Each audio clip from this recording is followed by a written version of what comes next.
industry experts, starting with Mr. Gaurav Marya, who is also known as franchise guru in the Indian market. He's not only created disruptive franchise strategies for a lot of brand, but he's been the man behind creating, I would say, franchise industry in the Indian market.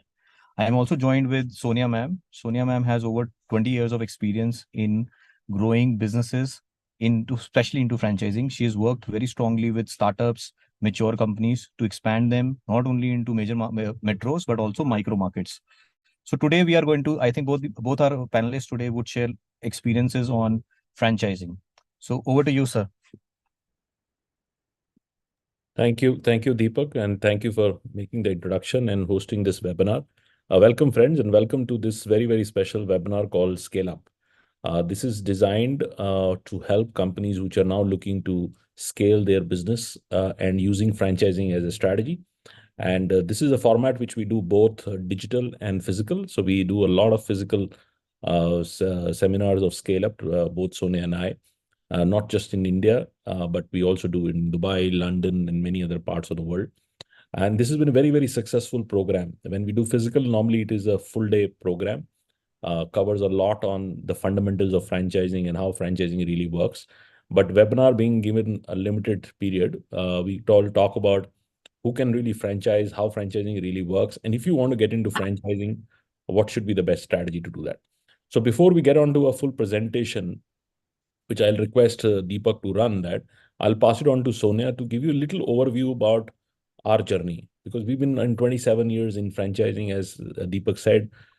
We've been pioneer in franchising. Pretty much what you see in franchising in Indian market, a large part of that has been done by Franchise India, both bringing a lot of global brands to Indian market, plus also, more importantly, working with domestic brands in their growth journey.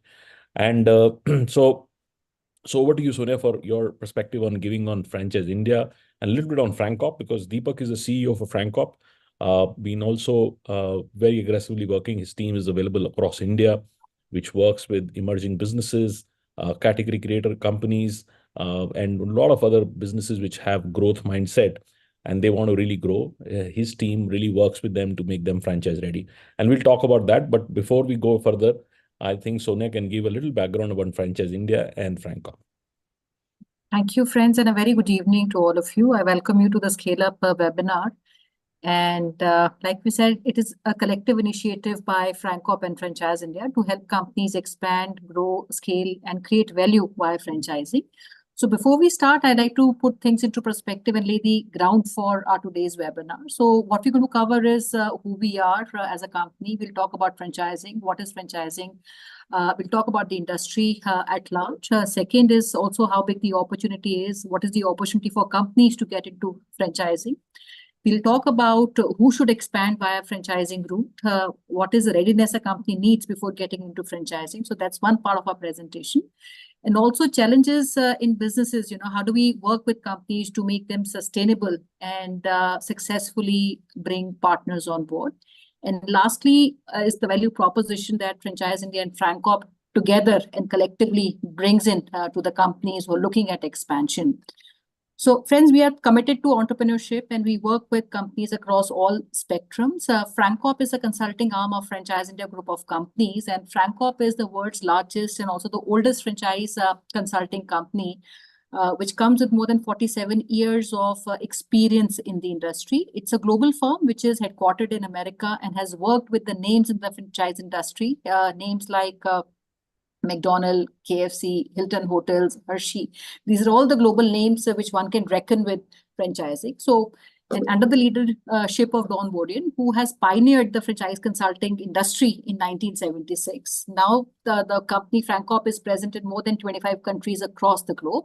Franchise India acquired FranCop nearly 2 decades back. And since then, we have worked with more than 12,000 companies across all spectrums, from food, to healthcare, to retail, wellness services, and that too across the length and breadth of the entire country. And I also would say that we take pride in being an important part of business expansion and value creation of these companies.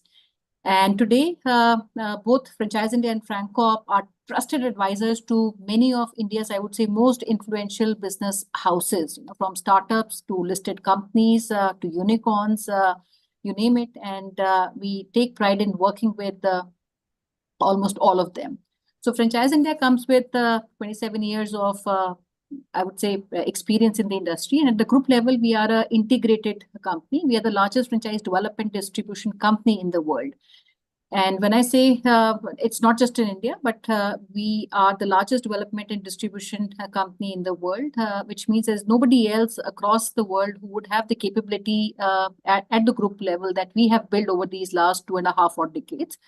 And this is because we have worked very hard. We have worked and invested our time, money, and learning to build and evolve our capabilities at the group level to add value to the franchise community. And overall building entrepreneurship that has been a core driver of our business at large.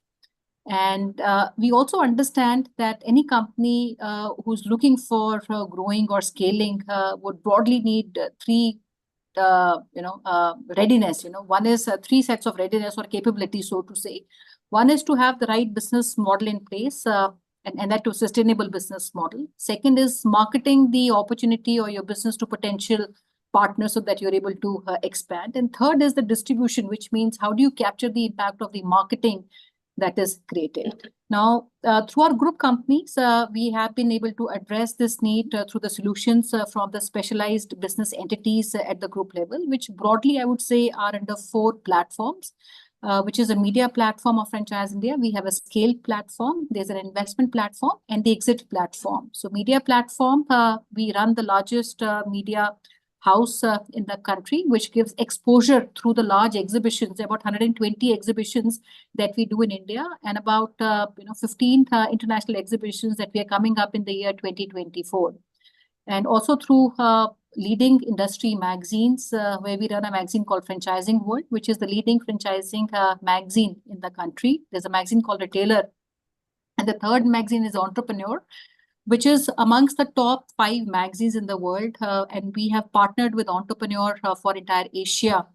And this company is based out of America. Our website, which has nearly 17,000 companies listed on the website of franchiseindia.com, it interacts with nearly 1 million investors. And these are people who are business buyers looking at opportunities across the country. And then comes our scale platform, where we work with companies to make them franchise ready through our consulting arm, which is FranCop, and then gradually help them to expand their distribution across India and also overseas market, depending at what stage of the business they are. Third is our investment platform, where we have a big equity, I would say we enjoy with a community of investors, business buyers. And this is again across all spectrum, from retail investors who are looking at small investments to HNIs, to family offices, to even companies or firms who are looking at diversifying their businesses and acquiring international brands. So we work with the family houses through our international arm, which is Fran Global, which is present in 9 countries. And Fran Global is proud to bring nearly 485 companies to Indian market and also other markets outside India. And lastly is our exit platform, where we work with companies to help them exit businesses and find maybe a new successor or a new buyer through various services that we offer for businesses who want to exit. Now at Franchise India and FranCop, we play an important role being a catalyst, and also though the entire franchise ecosystem at large. But we always felt our responsibility was to educate companies on growth through responsible franchising, and also to assist them to build a sustainable business model which can bring value for all the stakeholders in the business, be it you as a company or your franchisee, a new partner coming on board, and the end customer, for which the entire business model is built up. So hence the proposition for scale up is broadly to understand that building a successful company is not just about growth, it's about scaling. And growth and scaling a business is not easy as they are spoken, right? So scaling a business model where companies' rate of incremental revenue is higher than the cost. And so we want to understand, how we can work together to build that capability or capacities so that we can work with you to build that scale. And also on the other side, 3 things that we will cover is creation of, and I think before I get there, I'll also like to request all of you, please make this session interactive. We like to hear more about at what stage of company you are. If you want to even talk about the industries that you represent, we'll be happy to even hear about it. And maybe the current challenges your current business is facing. So as we speak, I see a lot of you have joined in, but we do not know what businesses you come and you represent, what stage you are. And I'm sure depending at different stages of businesses, you all would also face various challenges. So we'll talk about this as we get into our presentation, but I'll request all of you to also ask or put your questions in the Q&A box, and we'll be happy to answer that. Okay.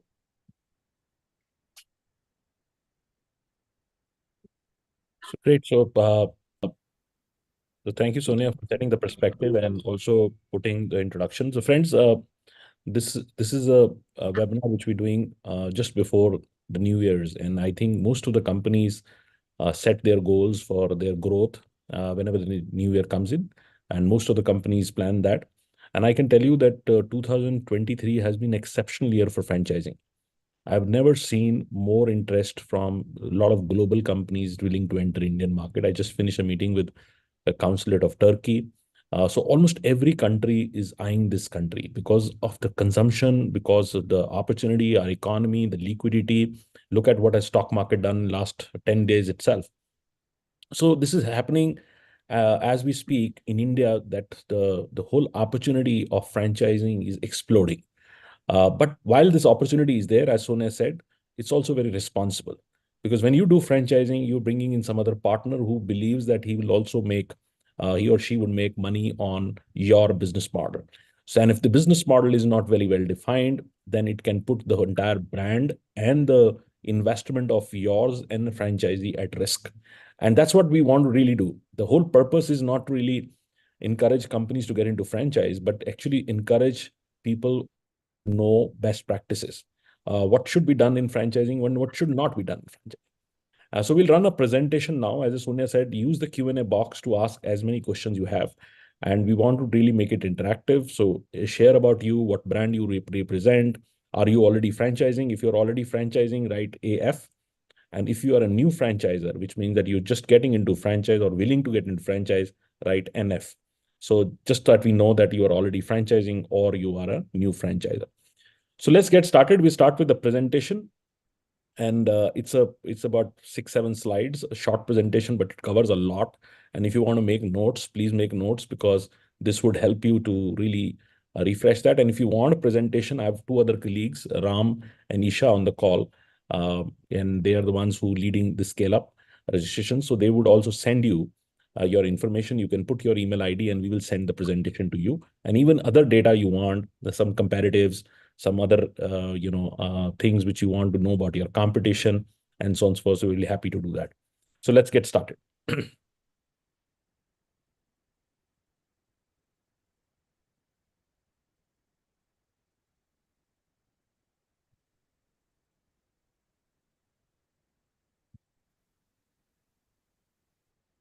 So make it a full screen if you can.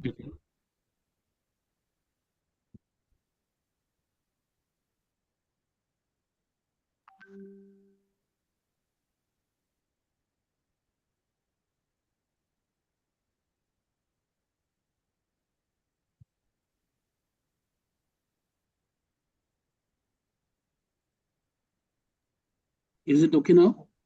No.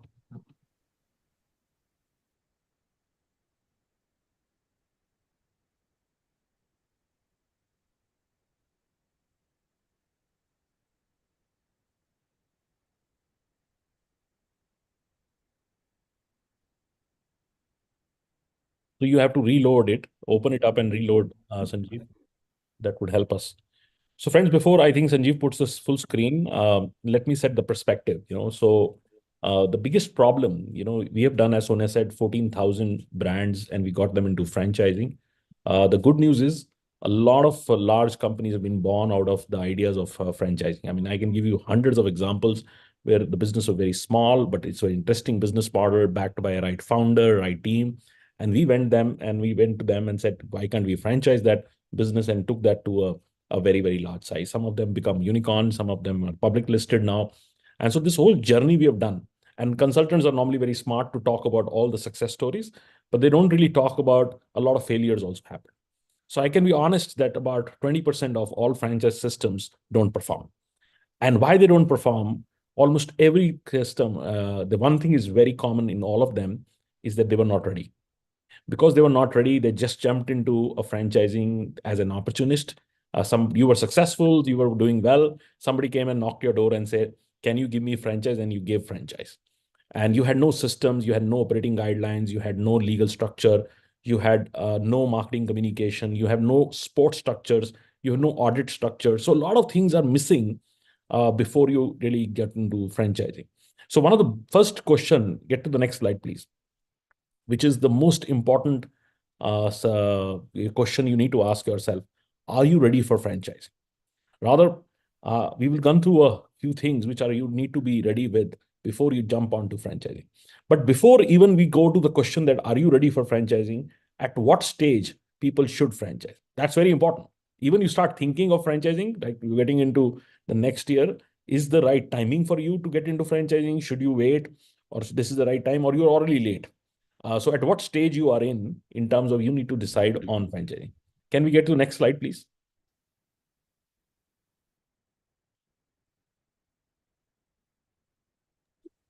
Sanjeev, I will. Yeah. Yeah, this is it. So as I said, if you read the slide, the first thing it says franchising is not for everyone. And when is the right time? When I say not for everyone, while it works across industries, I'll give you an example. The biggest franchise brand in the world, while I will ask question to any live audience, everybody would say McDonald's. But the truth is the biggest brand in franchising, which you not guess, is Coca-Cola. So Coke is the most popular and widely distributed franchise brand in the world. Now, it's a very sensitive brand and it reaches out to the last mile. So you have success stories like Coca-Cola or a Bisleris or a Amul or a Mother Dairy or a McDonald's or a KFC. But a lot of them, which we don't count, have not been successful. As I said, it's not for them. The business model didn't fit franchising right. Or there are reasons why you will not be able to franchise. Say, for example, one of the reasons is you don't have margin in the business, which you can share, right? A lot of times FMCG is not very successful with franchising because you don't have enough margin to give it to your franchisee, and so that they actually source it from outside and they get the same kind of margins. So one very important question is it right time? So a few of the points which we will touch upon is that when you have a product or a service which has a greater demand in the markets which you are not currently servicing. Now we get all this time, like I'm in Hyderabad today and I'm at some restaurant, a very popular one, very old restaurant of Hyderabad. And the first thing the owner said to me is that third generation. He said, look, a lot of people come all the way from not only India, but they come from Middle East and Turkey and other places to my restaurant, especially to eat. Now, so you have a popularity. I remember about 23 years back, 24 years back, I started going to Hyderabad.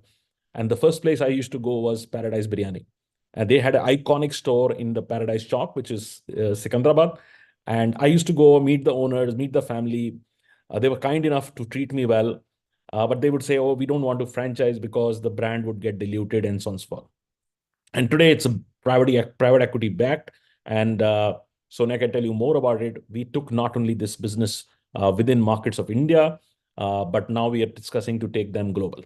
So if it is really that sometimes you have a great brand which has a larger demand in the territories you're not servicing, and that is where you need to start thinking franchising.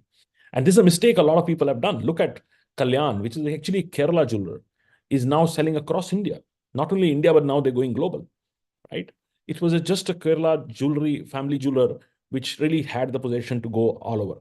And I can tell you a lot of other names which have been 100-year-old jewelers but never stepped out of their comfort. So had this very strong brand name, but never had stepped out in comfort. So you miss the opportunity. And I feel that India opportunity is about the total addressable market. If you don't address the total market, you are not maximizing. As I said, Sonia said initially that it's all about value creation. And value creation really comes from addressing the total market. So that's one part. The second is your immediate competition.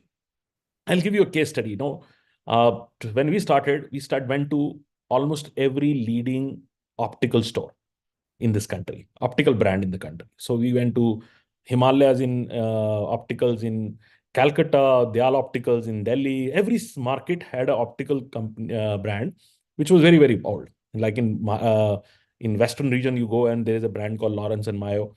And a lot of these companies we went to. Some of them actually agreed to come in, but most of them were very limited to their regions and they never thought that they can become a pan-India business. And some of them had experience of 50 years, 60 years, 70 years, but never thought that they can really do what Lenskart did.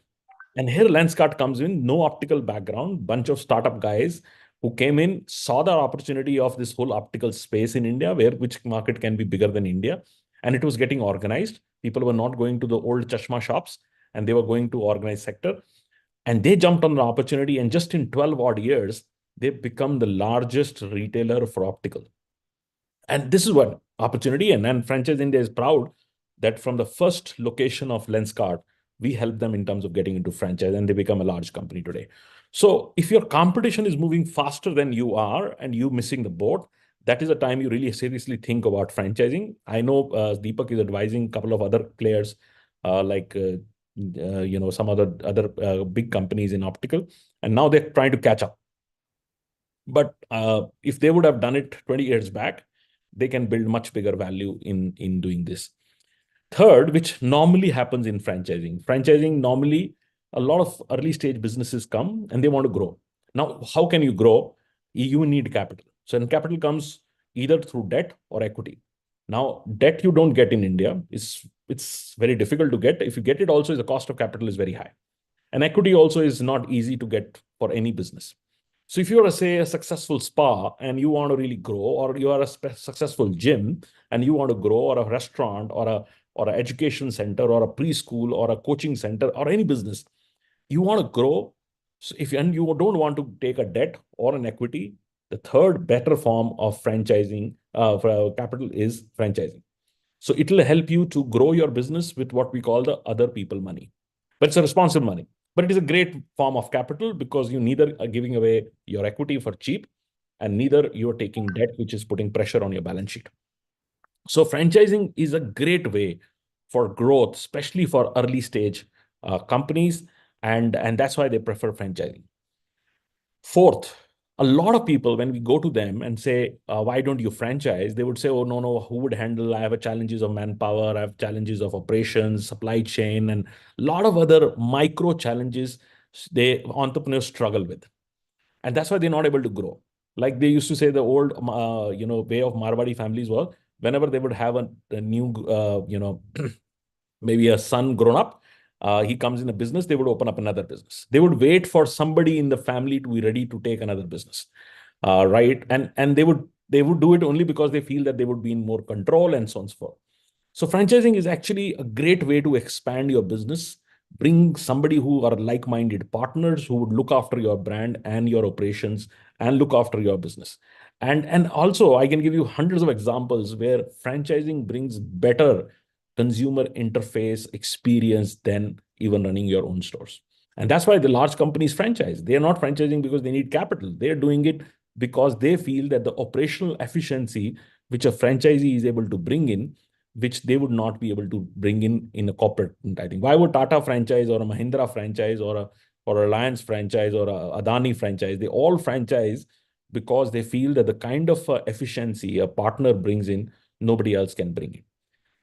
Next is if you have something which is extremely disruptive or something which is fresh and new and you created and it is doing well, and you don't want to lose to people who copy you and just try to create this. So I love these businesses which are disruptive and they have something which is very fresh. And those are the companies which I like the most, and we can take it to the next level. So if you have something very disruptive and you got it right and you build the model right, then scaling this business through franchising should be a great way to do it. And finally, if your business needs economy of scale, today a lot of businesses are not able to compete. Why they're not able to compete? Because they have a huge pressure of larger companies, because they have high economy of scale. They are able to bring in better pricing. Hence, they are able to offer better pricing and service to company.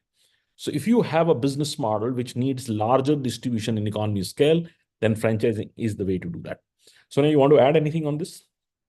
Yes, I also want to add, friends, I'm seeing some of your comments coming in, and thank you for writing in. We'll answer all your questions. Some of you are running digital businesses, healthcare businesses. So as much as we can know about your businesses, would be helpful for us. And just to add on, franchising is a very responsible way of raising capital, right? So on your business, and this is done on the pretext that your business model is tried, your business model is tested, it is successful, and it also has standardization of systems and processes, which will help a partner or a franchisee to reduce his risk on the investment which he does on your name versus operating or opening his own business. And only on this promise and trust, people invest in you as a brand. So it is equity free, interest free capital raise. So a lot of readiness is required when you enter into franchising. Somebody has written, I'm new to franchising and maybe a startup. Is it the right time for me to get started? So irrespective of the time that you're in the business, but there are certain requirements or criteria, for companies, which is important and imperative for you to follow before you get into franchising. And even as simple as it might sometimes seem, right? We see similar businesses and it looks like all these businesses would have similar margin or similar fee structure of franchise or a royalty, so to say. But all this is also very, very subjective to the business case, to the industry, to the category, and also at what stage of business you are, what is your go-to market. So a lot of working backend is done by Francop in actually working with you in designing a business model, right? For a simple thing like even, how do we decide a franchise fee? We evaluate a lot of things. How sophisticated or unique is your system, or how strong is the brand equity that you enjoy as a brand? Second, we also understand the potential ROI or the profitability, of the entire franchise business for a franchisee. And equally, the cost of a brand or a franchisor, the cost and expense associated with the cost of acquisition of a partner. And it can be different at different stages. So we follow three rules, I would say principles, which is, we work with you to measure your business model. How do you manage day-to-day operations? And also how well equipped you are as a brand or a franchisor to also market that opportunity to potential partners and eventually your end customers. Maybe we can talk about the three M's of Francop that we follow in working with our partners.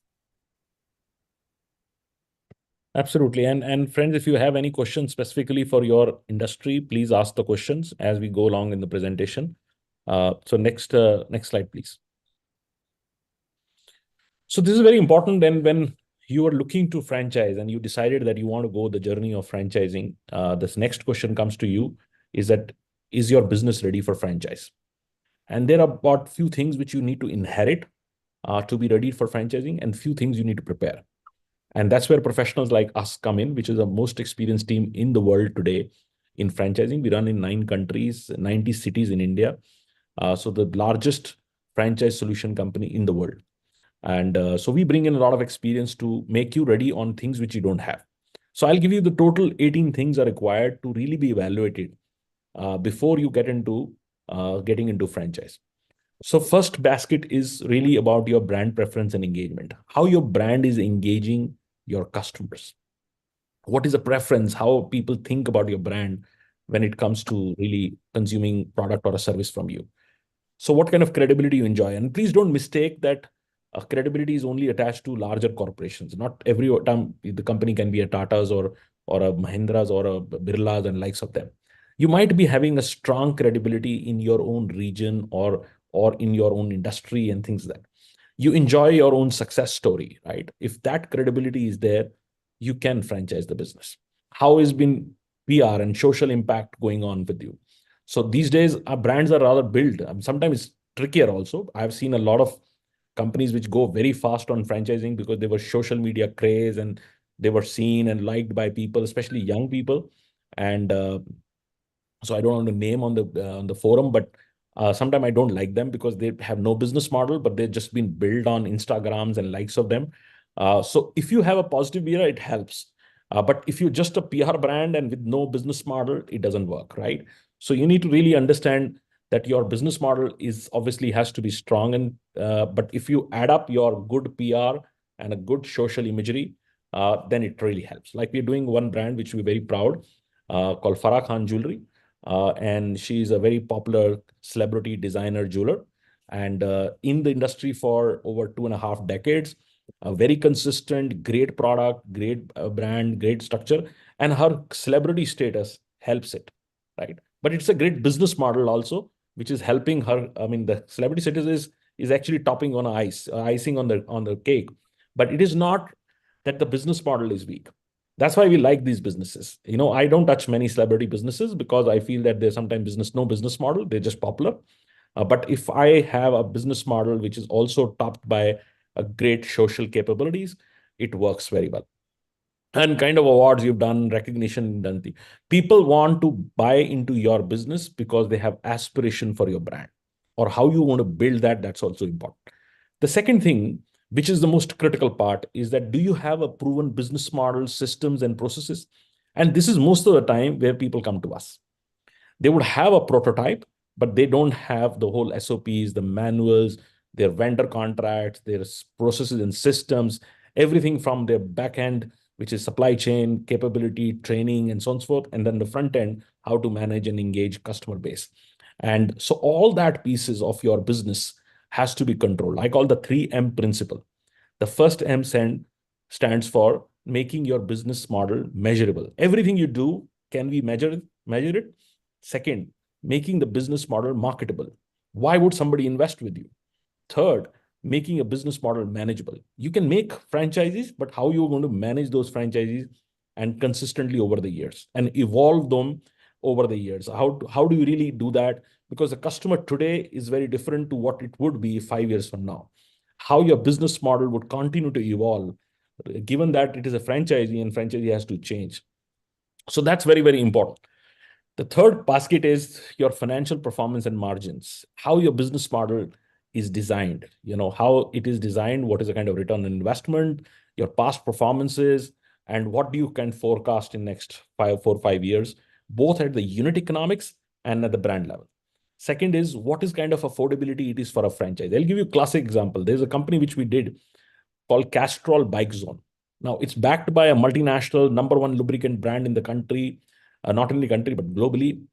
And they launched a franchise program for people to change two-wheeler to change oil. But two-wheelers were not using because two-wheeler people didn't want to take an expensive lubricant.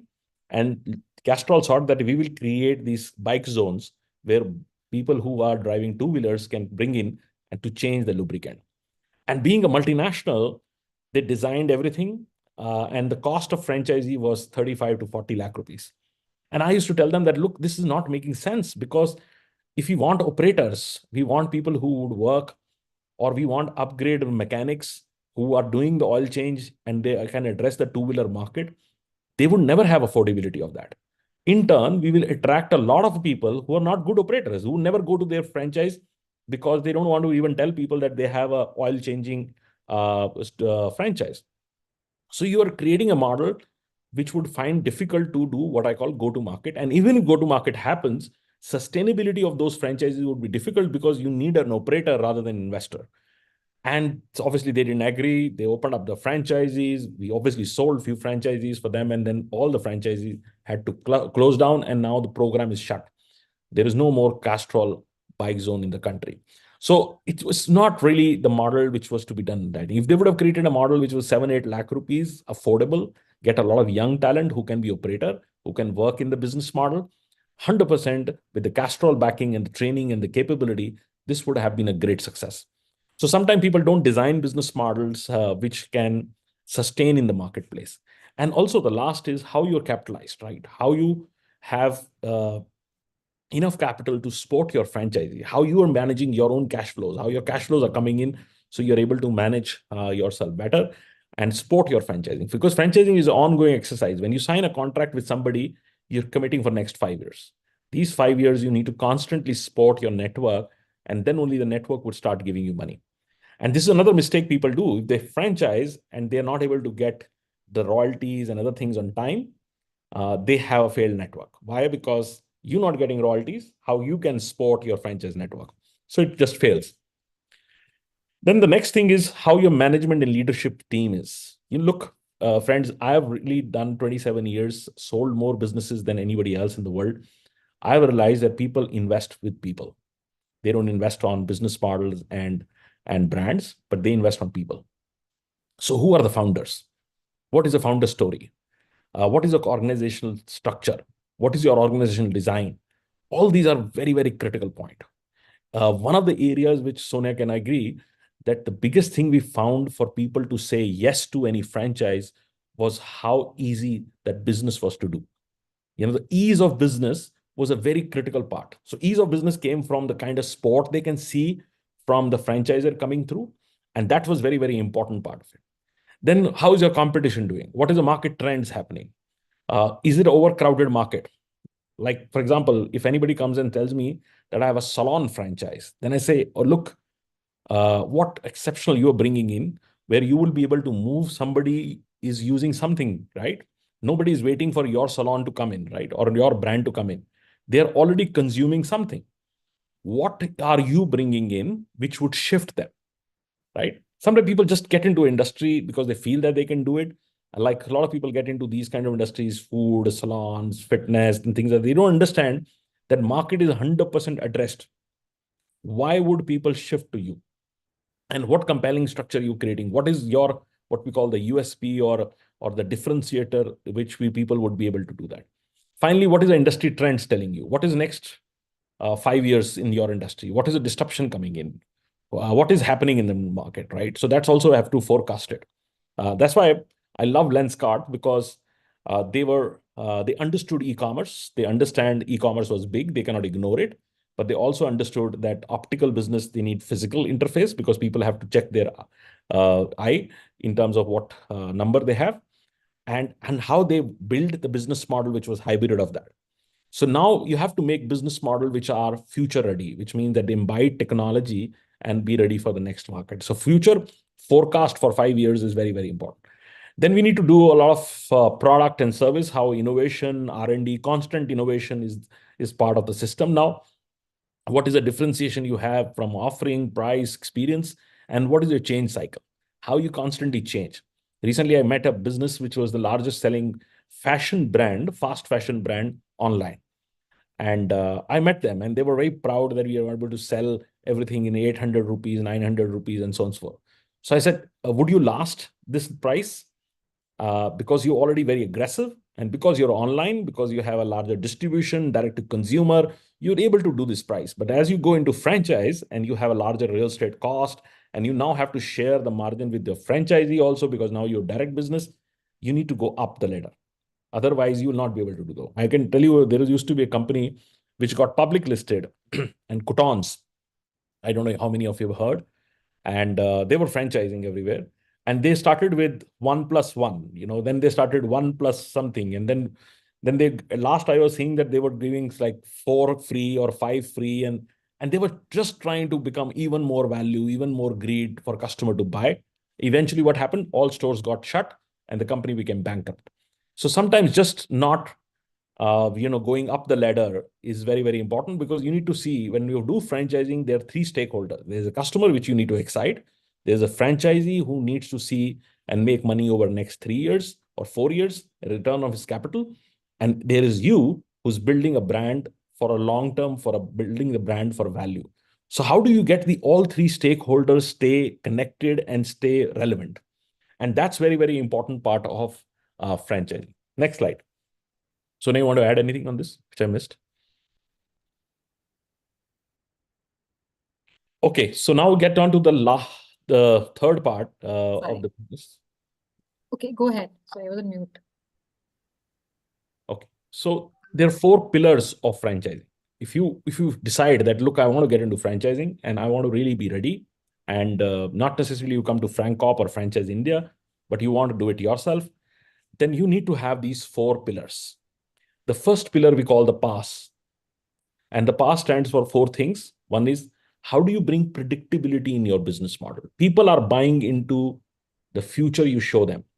But we are showing the future, but that predictability is coming from some science at the back, where I can tell them that this is how your business going to look like 5 years, and break down into quarters and into months.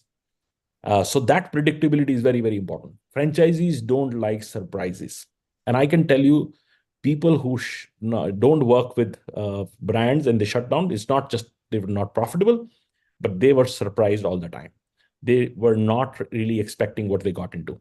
So predictability of the business model is very, very important. Everything you do can be measured. Second is accountability of all stakeholders. There are two main stakeholders, which is a franchisor and a franchisee, and you have further employees. There's a franchisee has their own employees and franchisor has that, and how the entire ecosystem and stakeholders make each other accountable, right? And obligations at both ends have to be extremely, extremely clear. Like, for example, we sell hundreds of franchise every single month. When people would come in, sometimes a young franchisor would sitting in the room with my team, and they would go on and say, we are just signing off the agreement. You have to forget about it. Rest everything we'll take care. You'll make a lot of money. So I stopped them. I said, look, this is, if you want to make money for the franchisee, then why are you making franchisee? You're making franchisee because you want his contribution. End of the day, every business is independently owned and independently operated. And sometimes franchisors are, I would say, more from a franchisor viewpoint, they put greed in the business. They tell people that you don't have to worry, we will take care of it. And the result is not same, right? So it has to define clear obligation. Third, standardization. You need to standardize. You need to make idiot proof. The business model has to run exactly same what you designed to run. Otherwise, become confused. And confused businesses don't survive. They don't have brand consistency. They don't have a user experience consistency. Next is scalability. How you make the business model scalable, right? If it has to go into different markets, and India is so complex, it's so diverse by cultures, by language, by buying behavior, affordability, infrastructure, real estate, everything is so diverse. It's so very diverse. Within one city is so diverse. If you go pan-India, it becomes many countries in one country. How do you really create a model which can scale across these platforms and so on and so forth, across the territories? Then we get on to the second pillar, which is called the triple C. Franchising is independently owned, independently operated, but with a lot of controls. You need to bring controls, then only the business is achieving the quality and last mile user experience. When you go to Apple store, you get Apple experience. When you go to MRF store, you get MRF experience. When you go to Marriott, you get a Marriott experience. When you go to Oberoi, you get an Oberoi experience. So the experience has to be consistent. That means we need to bring a definite controls how the business is run. Compliances, again, very important part of it. How do you make the compliances being there in the business model so that you are able to do that? And finally, how you ensure the consumer connect. Look, a lot of people debate that Paytm is overvalued, right? A lot of people debate that. I mean, there is a lot of debate going on why Paytm was valued so much. But I like Paytm over these oil companies. My father runs one of the oil companies' distribution. So I have high regard for these businesses. But from a current business viewpoint, I feel that they have no data. For hundreds or 75 years, you've been going to these petrol pumps and they don't know who comes to them, how many times they come to you. You come there in the gas station and what you get. So they don't know anything. Imagine they knew everything about you. When you wanted to change the car, how old is your car? How many times you've been, who's driving? You are driving, your driver is driving. So this data would have been the biggest business intelligence sitting with them. Now they are realizing that. But Paytm has all the business intelligence. They know exactly who's buying, what are they using, where the ATM is used.